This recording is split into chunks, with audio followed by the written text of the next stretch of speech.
Halo Coach, selamat pagi Coach. Selamat Selamat datang di pagi. Jakarta. Makasih banyak. Nah, kita mau wawancara-wawancara santai aja nih Coach. Siap. Ini kalau pertanyaannya sih yang pertama kan tadi kan Coach katanya berdomisili di Surabaya dan segala macam. Nah, sebenarnya arti kota Surabaya buat Coach Jackson tuh apa sih sebenarnya? Buat saya kota Surabaya itu segala-galanya ya. Karena saya dari dulu, sorry ya, aduh istri ini. Gak apa-apa, angkat dulu aja Sebentar Coach. aku Angkat dulu kan. aja Coach, gak apa-apa. Saya lagi mau diwawancarai. Oke, Di bos. mana Diego? Ini. Halo bos, kok ya Diego? I love you, you love me. We are happy family with the greatest heart and the place for you and me. Don't you say you love me too. Rindu papanya paling Iya. enak berarti. Diego. Dadah Diego. Dadah. Love you. Bye. Anaknya umur berapa Coach? Baru 1 tahun. Oh, udah tahu. Baru 1 tahun. Anak keempat. Ini Kelima. keempat, yang Oh, keempat, keempat. Oh. Yang kelima masih dalam proyek.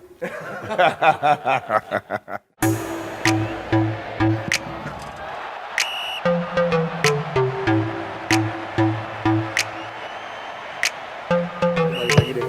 Artinya kota Surabaya tuh buat Coach Jackson apa sih sebenarnya? Kota Surabaya boleh dikatakan ya akar dari kehadiran saya di Surabaya, di Indonesia ini ya. Meskipun pertama saya datang ke Gresik, tapi masa awal saya lebih banyak saya habiskan waktu di Surabaya ya dengan Persebaya. Terus kebetulan juga saya dapat istri orang Surabaya sehingga boleh dikatakan Surabaya akar ya, akar dari kehadiran dan pertumbuhan saya di Surabaya, di Indonesia ini.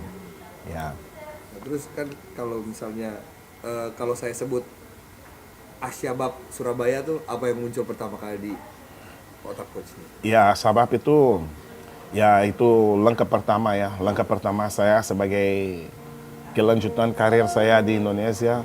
Pertama saya pemain Surabaya memang ya Persebaya. Banyak orang mengenal saya di Persebaya. Tapi sejak saya jadi pelatih ya sabab yang membuka pintu kepada saya untuk saya menjadi pelatih dan segala sesuatu yang saya punya sampai saat ini di Indonesia tidak akan lepas dari sabab. Dan sampai saat ini saya setiap saat saya datang ke Surabaya, saya tetap menghabiskan waktu dengan anak-anak melatih mereka juga di sana. Sampai saat ini masih tetap. Misalnya Persipura domisili di Sidoarjo. Kalau ada waktu luang, sore pasti saya ke lapangan ke Bumi Moro, bantu melatih anak-anak, ketemu Pak Barmen, kita ngobrol, lepas rindu. Saya rasa asabab ya bagian dari hidup saya sudah bisa lepas sampai kapanpun. Kenapa sih Coach bisa sedekat itu Coach sama klub ini gitu? Karena masa pemain saya pernah pada tahun 99 Persebaya mengalami sebuah masa sulit. Saya diangkat jadi pemain merangkap pelatih. Dan yang meyakinkan saya bahwa saya mampu menjalankan perannya itu adalah Pak Barmen, Pak Muhammad Barmen. Seorang sesepuh Surabaya, kota Surabaya, sepak bola Surabaya. Terus dia yang memberi kesempatan saya untuk menjadi pelatih juga. Sehingga respek, hormat saya kepada orang itu luar biasa. Dan dia tidak pernah kita punya hubungan yang dekat atau apa sebelum itu, tapi dia begitu melihat saya dia sangat yakin bahwa saya orang yang bisa diberi kepercayaan itu, sehingga ya itu adalah sesuatu yang saya tidak bisa lupakan ya itu. Langsung klop gitu Coach ya? Iya, Gitu ya? iya orangnya ya persis sama dengan saya, orangnya tegas, Pak Barmen orangnya tegas, tapi orang yang berprinsip dan jujur, sehingga kita bisa cocok itu. Nyambung langsung. Iya langsung. Nah, kalau misalkan nama Jackson F. Tiago nih kalau di Persebaya tuh udah wah kayak didewa-dewakan lah. Juara sebagai pemain, juara sebagai pelatih. Nah, kalau misalnya saya sebut kalau tendangan gunting itu Coach paling inget momen apa sih Coach? Ada yang lawan PSM Makassar di semifinal itu pasti.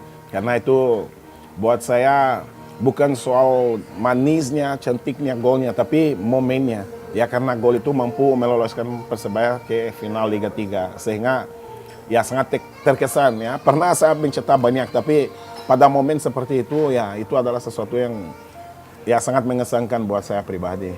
saya pengen puterin sedikit videonya nih coach. Kita coba cek aja sekalian, kita nonton videonya sebentar coach. Kita lihat gimana nih reaction coach waktu nah Oh, Monica Desideria. Sampai presenternya saya ingat. Monica, iya.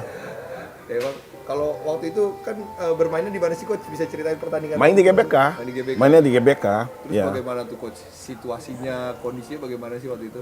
Itu saat itu kita tim Persebaya itu kita sangat yakin ya terhadap kemampuan masing-masing pemain. Dan tidak ada beban sama sekali kita masuk ke lapangan itu. Kita sangat yakin bahwa suatu waktu pasti akan terjadi sesuatu dan saya pasti akan dapat sebuah kesempatan untuk cetak gol. Dan saat itu kita punya Uston, kita punya Anang Maruf, kita sudah punya sebuah caranya dan saya sudah tahu bolanya jatuh di mana. Gol kedua, gol ketiga, dan gol saya, bolanya hampir sama, di posisi yang hampir sama. Kalau kalian memperhatikan itu 3-2. 3 gol itu saya terlibat dalam proses gol itu, dan bola itu selalu jatuh di posisi yang itu. Sehingga ya tinggal kita menempatkan di posisi tertentu karena kita sudah tahu bahwa bola itu akan jatuh di sana itu. Itu Ya. emang latihan udah di Dan yang menarik dari gol ini adalah kebiasaan kita anak kecil di Brazil. Kita bermain bola di pantai, dan di pantai kita suka latihan tendangan gunting itu. Biasanya kita dulu kecil di pantai, kalau tidak ada orang untuk kita main bola, misalnya saya sama Angri, kita 2 orang saja, kita punya bola, ya ayo kita tendangan volley, kita main gitu. Aku lempar, kamu tendang. Kalau bola mu nggak masuk, ganti. Saya yang tendang, kamu yang lempar bolanya. kayak Itu di sebuah foto-foto- permainan kayak di kita. Foto-foto yang banyak di Brazil. Betul. Oh, lagi main Ya gitu itu permainan kita dulu. Kita volley. Kita di Brasil bilang tendangan bisikleta.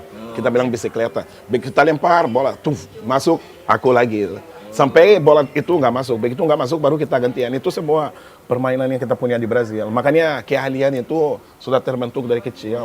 Iya karena memang ya permainan kita di Brasil sebuah permainan yang membantu melatih saya, keterampilan saya dalam melakukan itu.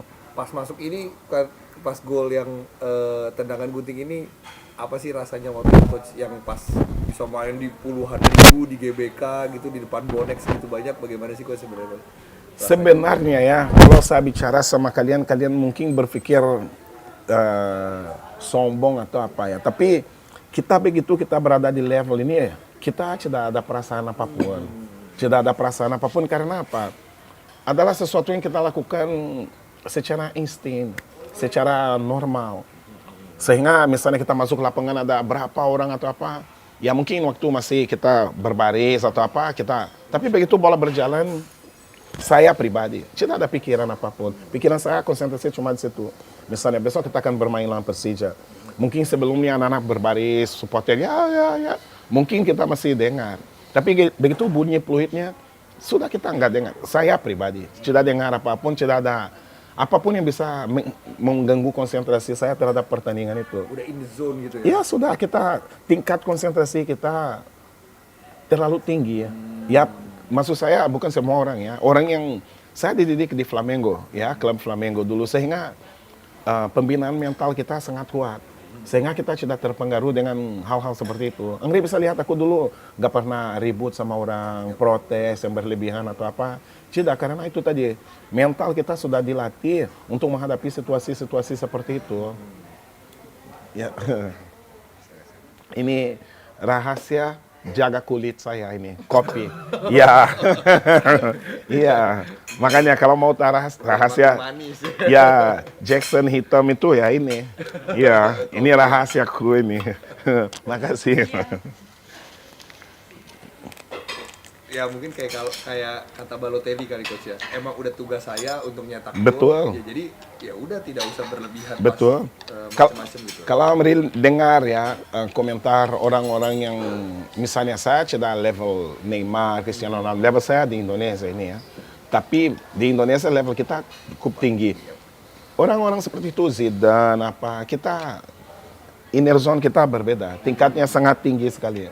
Tidak ada persoalan apapun. Mungkin kemarin kita sempat bicara wawancara, saya bilang wawancara 1 hari sebelumnya karena hari pertandingan itu tidak mungkin karena hari pertandingan itu adalah hari saya mempersiapkan diri untuk tugas saya nanti malam atau gimana seperti itu. Dan itu tidak bisa diganggu gugat itu. Iya, tinggal telepon keluarga, misalnya internet atau apa, medsos atau tidak ada. Fokus cuma ya tugas saya lihat video rekaman pertandingan, siapkan. Misalnya begini ya, kita besok main lawan Persija. Dulu saya jadi pemain, sekarang pelatih tidak bisa lagi karena bukan saya yang bermain. Tapi dulu aku jadi pemain, besok saya akan cetak 2 gol. Saya siapkan mental saya untuk terjadi momen itu, seperti deja vu. Begitu kita pertandingan itu, yang terjadi itu adalah deja vu, karena saya sudah siapkan untuk situasi itu. Iya. Jadi udah mempersiapkan diri dari sehari Ya, sebelumnya gitu ya. ya. Sama nggak sih coach pas jadi pelatih kayak gini coach? Pelatih berbeda karena kamu andalkan orang lain untuk lakukan pekerjaan itu. Kalau pemain enggak, saya tahu apa yang saya akan lakukan. Dan saya bisa lakukan. Sekarang saya berharap kamu lakukan. Karena posisi saya berbeda. Saya harus siapkan orang untuk melakukan apa yang ada dalam otak saya. Lebih mematangkan persiapkan. Betul, persiapannya aja ya, coach. betul, betul. Nah kalau terus kalau misalnya pas perjalanan jadi pelatih Persebaya ini kan 2004 sampai 2005 coach punya cerita 2003. 2003 sampai 2005. Yap. Kan coach punya cerita yang luar biasa nih coach. Apa sih coach, bisa diceritain nggak sih waktu itu? Sebenarnya mungkin banyak orang tidak tahu bahwa saya sudah ikut kurs pelatih sejak tahun 98. Waktu saya jadi juara di Persebaya itu, terus terjadi krisis Mon kan. Saya sempat ke Brazil, ke China, terus Brazil. Dalam masa vakum itu ada beberapa kursus pelatih di Brazil, saya mengikuti. Karena waktu itu umur saya sudah 33. Dan saya berpikir ya mungkin 2 tahun lagi saya main bola. Hidup saya selama ini selalu saya rencanakan ya, bagaimana langkah saya ke depan, bagaimana misalnya 5 tahun ke depan saya sudah rencanakan di mana saya mau berada. Sehingga saya mengikuti kursus. Akhirnya tahun 99 itu saya diangkat jadi pemain, merangkap pelatih. Karena saya punya dasar itu ya. Terus begitu tahun 2001 saya bermain di Petro, saya pensiun. 2002 Asabab itu lagi cari pelatih. Dan kebetulan saya tidak main. Pak Barmen memberi kesempatan kepada saya, Jackson, kamu coba di sini ya, bantu saya di Asabab. Saya tidak bisa kasih apapun, apa yang kamu butuh. Dia cuma tanya itu, aku bilang, saya cuma butuh tempat tinggal dan mungkin visa. Ya itu, aku kerja di Asabab sebenarnya tidak ada gaji atau apa, enggak. Tidak ada, cuma dia bilang kalau kita juara, bonus juara itu saya kasih semua ke kamu. Ya, bonus juara waktu itu 15 juta. 15 juta. Akhirnya di Asabab kita juara langsung. Juara.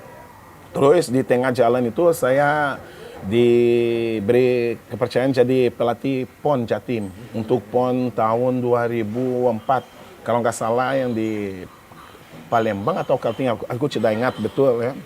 2004 atau 2002 yang ada Hamka, Rahel, Kaltim ya, yang juara kembar itu. Seharusnya saya jadi asisten pelatih Mustaqim yang Persija ini. Terus aku di Asabab sama pelatih PON.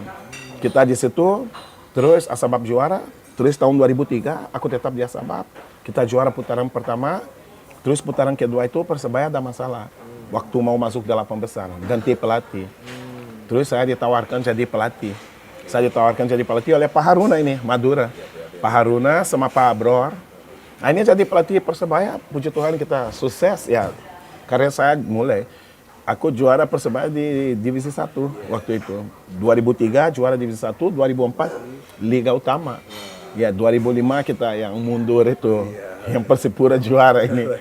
Ya itu perjalanan karir saya seperti itu. Banyak hal yang menarik, tapi banyak hal yang saya tidak bisa cerita juga karena bersifat pribadi ya. Kalau saya cerita pasti bisa menyinggung perasaan orang atau apa. Tapi ya umumnya itu saya cerita ke kamu itu. Ya.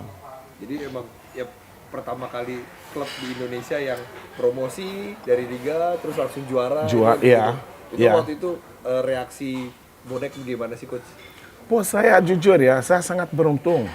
Saya sangat beruntung karena bonek sangat respect terhadap saya. Memang 2004 waktu kita mau juara, perjalanan kita ada tekanan ya, ada tekanan.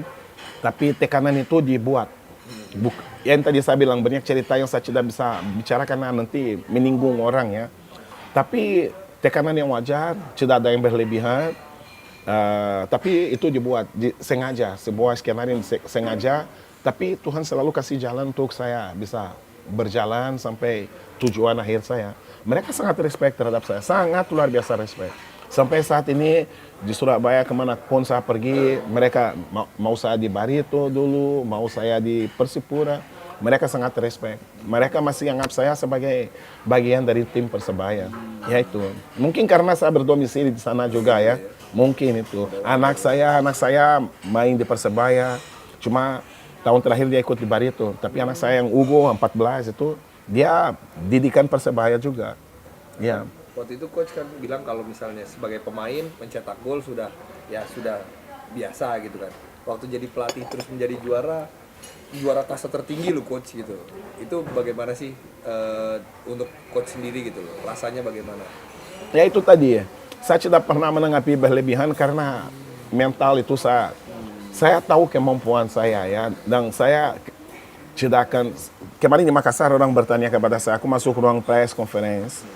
Saya masuk dengan senyum di wajah kita, meskipun kita kalah atau apa, orang kaget, oh coach kalah, tapi saya bilang, saya profesional, saya datang melayani wartawan, masa saya harus datang dengan mukanya marah atau apa, saya harus sopan, menghargai kalian.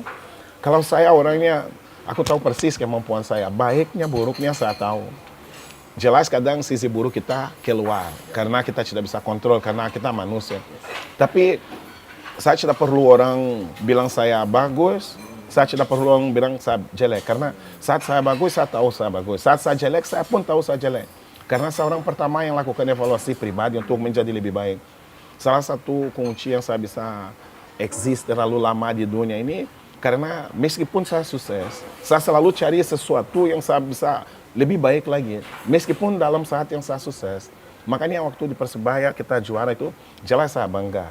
Karena langkah awal ya, saya bisa sampai saat ini karena awalnya proses saya mulus, lancar. Tapi saya tidak menanggapi berlebihan. Saya bersyukur pada Tuhan, berterima kasih, tapi wajar karena sepak bola ya sadis. Ada saat kita di atas, ada saat yang. Dan kalau kita di atas, kita meninggikan diri, nanti begitu kita jatuh pasti juga kita depresi atau apa. Sehingga saya menanggapi semua wajar lah. Tidak berlebihan, mau di atas maupun di bawah, wajar. Tidak ada sesuatu yang bisa membuat saya depresi berat, tidak. Karena ya itu, saya bisa menempatkan diri di kedua momen itu. Mentalitinya emang udah di-set gitu ya coach? Iya, karena kita harus tahu, saat ini kita sukses, besok belum tentu.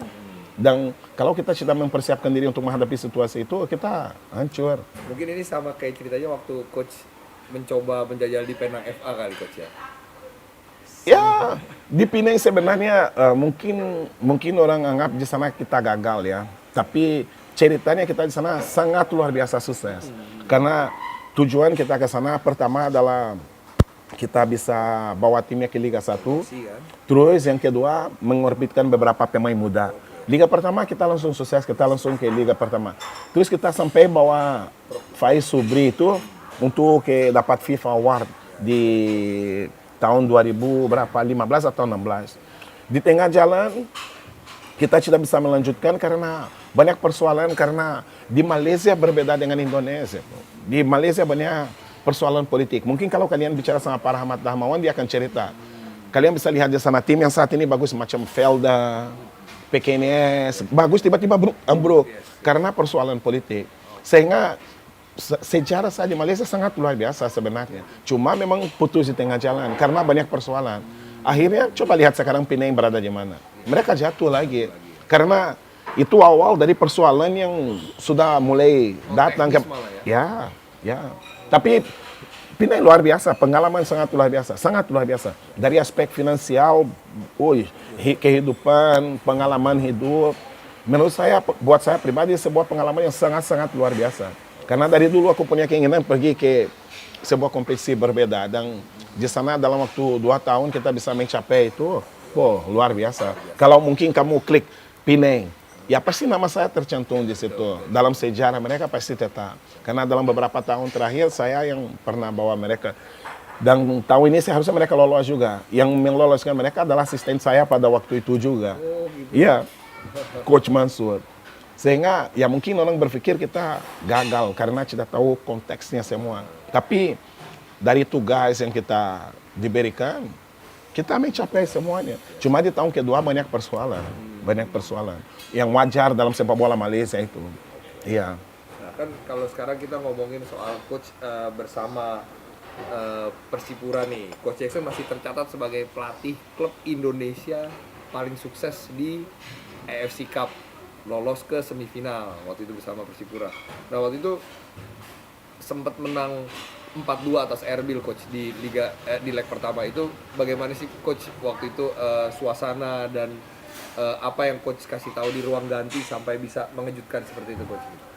Sebenarnya anak Papua ini pada waktu itu ya sangat memudahkan tugas saya sebagai pelatih karena memang mereka punya kemampuan dan skill yang sangat luar biasa ya, di atas rata-rata. Salah satu contohnya sampai saat ini mereka masih tetap eksis ya, meskipun bukan di level yang sama, tapi mereka masih bisa tetap bersaing menjadi sebuah tim yang kompetitif. Saya di sana cuma coba kembangkan ya kemampuan kelebihan yang mereka punya secara individu, terus menyatukan dalam sebuah tim, membuat kita menjadi sebuah tim yang cukup kompetitif dengan sepak bola yang modern, bukan sepak bola Indonesia yang menjadi patokan kita. Kita membentuk tim, latihan, semua itu dengan konteksnya untuk bermain di Asia. Bagaimana tim ini punya visi bermain di level itu. Karena berbeda, kamu ikut bermain di Liga Indonesia, sama kamu ikut di kompetisi di Asia. Kalian kalau melihat kompetisi di Asia, mungkin tim dari negara yang Filipina, Brunei atau apa, meskipun Myanmar, meskipun tidak punya tradisi apa, tapi mereka bisa menyulitkan klub-klub Indonesia. Karena apa? Aspek taktik dalam bermain.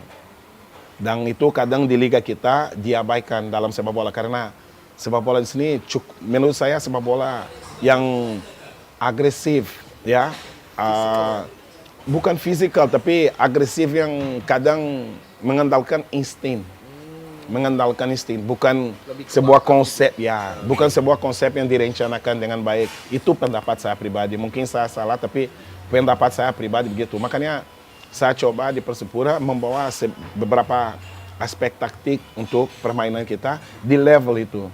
Saya pelajari level itu, kira-kira konteks apa yang saya bisa membawa ke tim saya supaya tim saya bisa tampil di level ini dengan kualitas yang sama dengan pesaing-pesaing lain itu.